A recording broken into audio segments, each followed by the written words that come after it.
नमस्कार विद्यार्थियों। ધોરણ 10 વિષય હિન્દી પાઠ 20 અલ્બમ લેખક છે સુદર્શન। અગાઉ જે છે એ આપણે આ પાઠની ચર્ચા કરતા હતા તો આપણે એમાં જોયું કે ભાઈ કેવી રીતે જે છે એ લાલા સદાનંદનું કર્જ લીધેલું સાલીરામ એના પુરોહિત જે છે ચૂકવવા માંગે છે અને સામે લાલા સદાનંદનો જે પ્રતિભાવ છે એ કયા પ્રકારનો જોવા મળે છે। તો જ્યારે લાલા સદાનંદ છે એ એક દિવસ સાદીરામના ઘરે જાય છે, ત્યાં જૂના પડેલા પુસ્તકો અને પત્રિકાઓ જુએ છે, એમાંથી એને જે ચિત્રો છે એ કટિંગ કરી અને રાખવા માટે કહે છે અને એનું એક સરસ મજાનું આલ્બમ છે એ તૈયાર કરવાની વાત થાય છે અને એ આલ્બમ છે એ પછી એની જાહેરાત કરવાની વાત કરે છે અને કહે છે કે ભાઈ કોઈ એવા શોખીન ચિત્રકાર કે કોઈ એવા માણસને પસંદ આવી જાય તો તને 2 પૈસાની કમાઈ થશે। એ વાત છે લાલા સદાનંદ सादीरामने समझावे છે। पंडित सादीराम को यह आशा नहीं कि कोयले की खान में हीरा मिल जाएगा। पंडित सादीराम છે એ લાખ પ્રયત્ન કરે છે પણ એક પણ પૈસો બચાવી શકતા નથી। એટલે હવે એને ક્યાંય પણ આશાનું કિરણ છે દેખાતું નથી, પોતાના ભાગ્ય ઉપર પણ એને જરા પણ વિશ્વાસ નથી। એટલે લાલા સદાનંદની વાત છે સાંભળી અને પોતે છે કહે છે કે ભાઈ આવું ક્યારે બને નહીં, કોયલાની ખાણમાં ક્યારે હીરો નીકળે એવું શક્ય બની શકે નહીં। એવા મારા ભાગ્ય છે એ ક્યાંથી કે તમે જે કહો છો એવું થઈ શકે। घोर निराशा ने आशा के सभी द्वार बंद कर दिए थे। वे उन हतभागे लोगों में से जो संसार में असफल और केवल असफल रहने के लिए पैदा होते हैं। હવે એને ચારે બાજુ અંધારું જ દેખાતું હતું, સાવ પોતે છે એ નિરાશામાં ડૂબી ગયેલા જોવા મળે છે અને કોઈ પણ આશાનું કિરણ દેખાતું નથી, ચારે બાજુથી એને બંધ દરવાજા છે એ જ નજર આવે છે। હવે ત્યારે પોતાની જાતને હતભાગે યાની કે બદકિસ્મત ભાગ્યહીન માને છે અને કહે છે કે ભાઈ મારા જીવનમાં મારા ભાગ્યમાં તો અસફળતા જ લખી છે, તો આવું ક્યારે બની શકે નહીં, પોતાના ભાગ્યને કોસે છે। वे सोने के हाथ लगाते तो वही भी मीठी हो जाता था, वे सीधी बात भी करते थे तो उल्टी हो जाती थी। પોતાના ભાગ્યને સાવ હીન માને છે, કે છે કે કદાચ હું સોનાને હાથ લગાડું તો એ પણ લોખંડ બની જાય છે, માટી બની જશે એવું પોતે માને છે। સીધી વાત કરવા જાય છે તો પણ उल्टी થઈ જાય છે। उनको पक्का विश्वास था कि यह प्रयत्न भी सफल न होगा, परंतु लाला सदानंद के कहने से दिन भर बैठकर तस्वीरें छाटते रहे। અત્યારે પણ એને વિશ્વાસ છે કે ભાઈ ભલે હું આ ચિત્રો કરું છું, આલ્બમ તૈયાર કરીશ, લાલા સદાનંદે આવું કીધું છે પણ મને ખબર છે કે આવું ક્યારે શક્ય બની શકે નહીં, પણ લાલા સદાનંદે કીધું છે એટલે પોતે એવું કરે છે। न उनके मन लगन थी, न उनके हृदय में चाव था, न उनके सीने में उमंग था, किंतु लाला सदानंद की बात को टाल न सका। અત્યારે જે છે પોતે કરવા બેઠા છે, ચિત્રો કટિંગ કરે છે પણ ચાવ યાની કે ઈચ્છા, જરા પણ એને ઈચ્છા થતી નથી, જરા એના અંદરથી એને ઉમંગ નથી, ઉલ્લાસ નથી, પણ લાલા સદાનંદના કહેવાથી પોતે અત્યારે આ વસ્તુ છે એ કરી રહ્યા છે। शाम को देखा दोषों बढ़िया चित्र जमा कर लिए थे, उस समय वे उन्हें देखकर स्वयं उछल पड़े। અને સાંજ પડે છે ત્યાં સુધીમાં તો એ સરસ મજાના એવા ચિત્રો કટિંગ કરી અને 150 જેટલા ચિત્રો છે ભેગા કરી રાખે છે અને આ સરસ મજાના કટિંગ કરેલા ચિત્રો છે એ પોતે પણ જ્યારે જુએ છે તો એને પણ એક આનંદનું કિરણ છે એ નજરે પડે છે। उनके मुख पर आनंद की आशा नाचने लगी। वे उन चित्रों की ओर तरत देखने मानो उनमें से हर एक 10-10 के नोट हो। હવે પોતાને એમ થાય છે કે નહીં ખરેખર આવું બની શકે, આવા સરસ મજાના ચિત્રો જુએ છે પછી એને આનંદ થાય છે કે જાણે કે એક એક ચિત્ર છે એ 10ની નોટ હોય એવું એને નજરે પડે છે। बच्चों को उधर देखने तक न देते थे, वे सफलता के विचारों से ही प्रसन्न हो रहे थे, यद्यपि आशा कोसों देर थी। लाला सदानंद की दी हुई आशा उनके मस्तिष्क में निश्चय का रूप धारण कर चुकी थी। वे खुशी से झूमने लगे। બાળકો જો એ તરફ આવે તો તરત એને ત્યાંથી પાછા એ તરફ નજર પણ કરવા લેતા નથી। અત્યારે એને એક આશાનું કિરણ છે જાગ્યું છે, એને એવું લાગે છે કે ખરેખર આવું બનશે। લાલા સદાનંદે એને જે એક આશા જગાવી છે એ આશા છે એ અત્યારે એને જાણે કે સાચી થઈ રહી છે એવું લાગી રહ્યું છે। लाला सदानंद ने चित्रों को एल्बम में लगवाया और समाचार पत्रों में विज्ञापन दे दिया। બધા ચિત્રો છે લઈ ને પોતે ક્યાં જાય છે તો કે લાલા સદાનંદ પાસે જાય છે। લાલા સદાનંદ પાસે જઈ અને બધા ચિત્રો એને બતાવે છે એટલે લાલા સદાનંદ છે એ ચિત્રોનું એક સરસ મજાનું આલ્બમ તૈયાર કરાવે છે અને એની જાહેરાત છે એ છાપામાં અપાવે છે। अब पंडित सादीराम हर समय डाकिये की प्रतीक्षा करते थे। वे रोज सोचते थे कि आज कोई न कोई चिट्ठी आएगी। હવે પોતે જે છે એ રોજ આમ નજર કરે છે કે ટપાલી છે એના ઘર તરફ આવે, કોઈ જે છે એ આલ્બમ ખરીદવાની વાત છે કરે એવું રોજ પોતે તાકીને જુએ છે। दिन बीत जाता, कोई चिट्ठी न आती थी। रात को आशा सड़क की धूल की तरह बैठ जाती थी, मगर दूसरे दिन लाला सदानंद की बातों से टूटी हुई आशा फिर से जुड़ जाती थी। एक उम्मीद છે એના મનમાં કે ભાઈ કોઈ ને કોઈ જે છે એ આલ્બમ ખરીદવા માટે તૈયાર થાશે। એટલે તરત જ પોતે છે સવાર પડે છે ને એક આશા જાગે છે, સાંજ પડે છે ને પાછી એ જ નિરાશા। ફરીથી લાલા સદાનંદ પાસે સવારે જાય છે તો એક એને નવી આશા છે જગાડે છે। એટલે રોજ છે એક नवी आशा साथ होते जागे छे। आशा फिर से अपना चमकता हुआ मुंह दिखाकर उन्हें दरवाजे पर ला खड़ा कर देती थी। डाक का समय होता वो वे बाजार चल पड़ते और वहां से डाक खाने पहुंच जाते। इसी तरह एक महीना बीत गया, कोई पत्र न आया। रोज पोते टपालीनी राह जुए छे, टपाली आवतो नथी तो पोते छे ए पोस्टमेन आवतो नथी तो पोते छे ए અહીંયા જ ચાલ્યો જાય છે કે ભાઈ કદાચ તમારે રહી નથી ગયું ને। પણ આમને આમ દિવસો વીતતા જાય છે અને મહિનો પણ વીતી જાય છે। पंडित सादीराम बिल्कुल निराश हो गया, मगर फिर भी कभी-कभी सफलता का विचार आ जाता था। जैसे उधर से जुगनू चमक जाता है। जुगनू की यह चमक निराशा हृदय की कैसी जीवनदायिनी, कैसी हृदयराहिनी होती है। इनके सहारे भूले हुए मुसाफिर मंजिल पर पहुंचने का प्रयत्न करते हैं और कुछ देर के लिए अपना दुख भूल जाते हैं। એને નિરાશા ફરીથી એક આશા છે જાગે છે। જેવી રીતે અંધારામાં એ જુગનું છે એ ચમકતું જોવા મળે છે અને એક આશાનું કિરણ છે જગાવે છે, એવી જ રીતે સાદીરામના મનમાં પણ એક આશાનું કિરણ છે એ વારંવાર જાગે છે। इसके सहारे भूले हुए मुसाफिर मंजिल पर पहुंचने का प्रयत्न करते हैं। આના સહારે છે એ ભૂલેલા મુસાફિરો છે એ મંજિલ સુધી પહોંચવાનો પ્રયત્ન કરે છે અને પોતાનું દુઃખ છે જાણે કે ભૂલી જાય છે।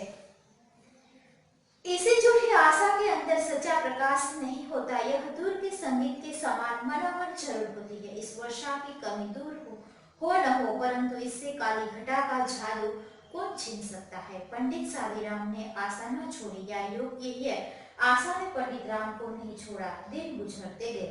હવે આમને આમ છે દિવસો વીતતા જાય છે અને જાણે કે સાદીરામ છે એ આશાને નથી છોડતા કે આશા છે એ સાદીરામને નથી છોડતી, પણ આમને આમ દિવસો છે એક પછી એક વીતતા જાય છે।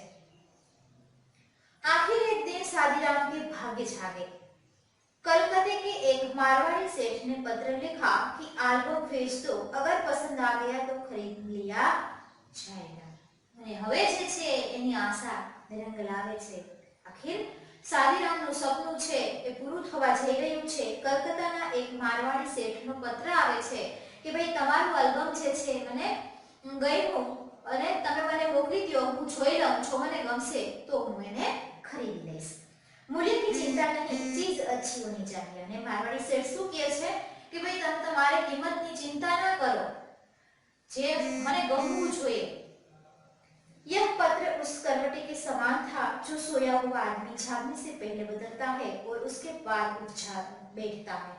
आ पत्र जे छे एक सुतेला माणसने निंदरमांथी जाणे के जगाड़े छे एवुं एने लागे छे, एनुं भाग्य छे ए बदलातुं एने नजर आवे छे। यह किसी आदमी की करवट नहीं, भाग्य की करवट थी। पंडित सादीराम दौड़े हुए सदानंद के पास पहुंचे और उन्हें पत्र दिखाकर खोले। आखिर आज एक पत्र आ गया है, भेज दो आल्बम। હવે એક પત્ર લઈને દોડતો એ લાલા સદાનંદ પાસે જાય છે અને કહે છે કે કે આજે એક પત્ર આવ્યો છે અને આલ્બમ મંગાવ્યું છે તો શું હું એને આલ્બમ છે મોકલી આપું? 6 મહિને बीत गए। आम ने आम छे 6 महीना बीती जाए छे। लाला सदानंद बीमार थे। पंडित सादीराम उनके लिए दिन रात माला फेरते थे। वे न वैद्य थे न डॉक्टर और न ही हाकिम। હવે લાલા સદાનંદ છે એની તબિયત ખૂબ ખરાબ થઈ જાય છે, બગડી જાય છે। સાદીરામ છે એને સાજા થવા માટે ભગવાન પાસે પ્રાર્થના કરે છે। ના તો એ વૈદ્ય હકીમ છે ના તો એ ડોક્ટર છે, तो પણ એ પોતે છે એ રાત દિવસ એક કરી અને લાલા સદાનંદની સેવા છે એ કરે છે। उनकी औषधि माला फेरना ही थी और वह काम वे अपनी आत्मा की पूरी शक्ति अपने पूरे मन से कर रहे थे। उनमें वे औषधि की अपेक्षा आशीर्वाद और प्रार्थना पर अधिक भरोसा था। सोचते थे दवा से दुआ अच्छी है। પોતે વિચારે છે કે દવા કરતા દુઆ જે છે એ વધારે અસર। एक दिन लाला सदानंद चारपाई पर लेटे थे। उनके पास उनकी बूढ़ी माँ उनके गुलगुल और पीले मुंह को देख देख कर अपनी आंखें अंदर ही अंदर पी रही थी।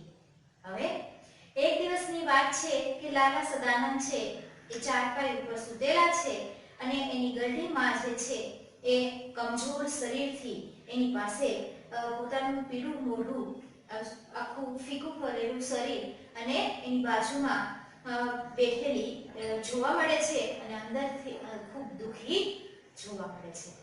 थोड़ी दूरी पर एक कोने में उनकी नवोढ़ा स्त्री घूंघट निकाले खड़ी थी और देख रही थी कि कोई काम ऐसा तो नहीं जो रह गया हो। पास पड़ी चौकी पर पंडित सादीराम बैठे रोगी को भगवत गीता सुना रहा था। आगे थोड़ी दूर एनी नवविवाहित पत्नी लाला सदानंदनी पत्नी छे आम तेम जुए छे कि कोई काम बाकी तो नहीं रही गયું ને। અને ચારપાઈની બાજુમાં પંડિત સાદીરામ છે એ આ રોગીની બાજુમાં બેસી અને એને ભગવદ ગીતા સંભળાવે છે। एकाएक लाला सदानंद बेहोश हो गए। पंडित जी ने गीता छोड़ दी और उनके सिर हाने बैठ गए। स्त्री गर्म दूध लाने के लिए अंदर दौड़ी। मां घबरा कर बेटे को आवाजे देने लगी। હવે થોડીક વાર થાય છે તો અચાનક જ લાલા સદાનંદ બેહોશ થઈ જાય છે। પંડિત સાદીરામ તરત જ ગીતાજી મૂકી અને એને ખોળામાં લઈ લે છે।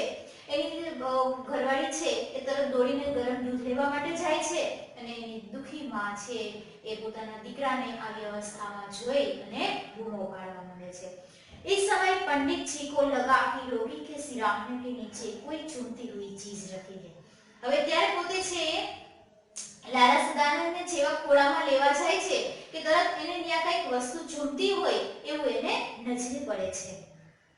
इस समय पंडित जी को लगा कि कोई चीज चूमती है। उन्होंने नीचे हाथ डालकर देखा तो उनके आश्चर्य की सीमा न रही। वह शब्द चीज ही वही एल्बम था जिसे किसी सेठ ने नहीं बल्कि स्वयं लाला सदानंद ने खरीदा था। અને જેવો એ નીચે હાથ નાખી અને એ વસ્તુને કાઢી દે તો એ બીજું કઈ નહીં પણ શું હોય છે તો કે સાદીરામનું જે ચિત્રોનું બનાવેલું આલ્બમ જે છે એ ન્યાથી નીકળે છે। ત્યારે એની આશ્ચર્યનો પાર નથી રહેતો કે ભાઈ મારવાડી શેઠ છે એ બીજા કોઈ નહીં પણ કોણ હોય છે તો કે લાલા સદાનંદ જ હોય છે। સાદીરામનું કર્જ ચૂકવવા માટે એ બે પૈસા કમાય એટલા માટે થઈને એક આલ્બમ છે પોતે જ खरीदी लिए छे। पंडित सादीराम इस विचार से प्रसन्न हुए। उन्होंने सदानंद का रूम उधार दिया। यह जानकर उनके हृदय को चोट सी लगी। रूम उतारा नहीं पितु पहले से दुगना हो गया। હવે જ્યારે આલ્બમ છે એ મોકલ્યું હતું ત્યારે સાદીરામને ખૂબ આનંદ થયો તો કે ભાઈ હું લાલા સદાનંદનું કર્જ છે ઉતારી શકીશ। પણ આ વસ્તુ જ્યારે જુએ છે ત્યારે એને ખૂબ દુઃખ થાય છે કે મેં કર્જ ઉતાર્યું નથી, મેં તો કર્જ છે કેવું કર્યું છે તો કે બમણું કર્યું છે। એ વાતનું એને દુઃખ થાય છે। उन्होंने बेसुध यजमान के पास बैठे बैठे एक ठंडी सांस भरी और सोचने लगे यह ऋण मेरे सिर से क्या कभी नहीं उतरेगा। ने પોતે ઊંડો શ્વાસ લે છે કે શું મારા માથેથી આ કર્જ છે ક્યારે નહીં ઉતરે। कुछ देर बाद लाला सदानंद को होश आया। उन्होंने पंडित से एल्बम छीन लिया और धीरे से कहा यह एल्बम अब मैंने सेठ साहब से मंगवा लिया है। અને જેવો એ બેહોશ હતા અને હોશમાં આવે છે કે તરત જ સાદીરામના હાથમાંથી આલ્બમ ઝડી લે છે કે ભાઈ હવે આલ્બમ છે એ મારું છે, એ પેલા શેઠ પાસેથી મેં મંગાવી લીધું છે। पंडित जी जानते थे कि यजमान झूठ बोल रहे हैं, परंतु वे उन्हें पहले से भी अधिक सज्जन, अधिक उपकारी सोचने समझने लगता है। पंडित जी છે અત્યારે જાણે છે કે પેલા શેઠ છે એ બીજા કોઈ નહીં પણ આ જ છે, પણ જે પોતે સારા માણસ સજ્જન માણસ તો હતા પણ અત્યારે એના મનમાં એની છબી છે એનાથી પણ ઉપર વહી જાય છે। वे यह न कह सके कि आप झूठ बोल रहे हैं, उनमें यह हिम्मत न थी, वे चुपचाप माला फेरने लगे। एनामां हवे काई बोलवानी हिम्मत रही નથી અને શું કરે છે તો કે લાલા સદાનંદ માટે ફરીથી પોતે છે માળા ફેરવવા માટે એના મનમાં એના શેઠની એટલી બધી છબી ઊંચી થઈ ગઈ છે કે હવે પોતે છે એની પાસે કાઈ બોલવા પૂરતું રહેતું નથી, એટલે ભગવાન પાસે પ્રાર્થના કરવા માંડે છે ચૂપચાપ કાઈ પણ બોલ્યા વગર। અહીંયા જે છે આપણો આ પાઠ છે એ પૂરો થાય છે। આ પાઠનો સ્વાધ્યાય છે આપણે પાકી નોટમાં લખવાનો રહેશે। આજે જે છે આપણે અહીંયા સુધી રાખીએ છીએ, આગળનું જે છે એ આગળના પીરિયડમાં જોશું।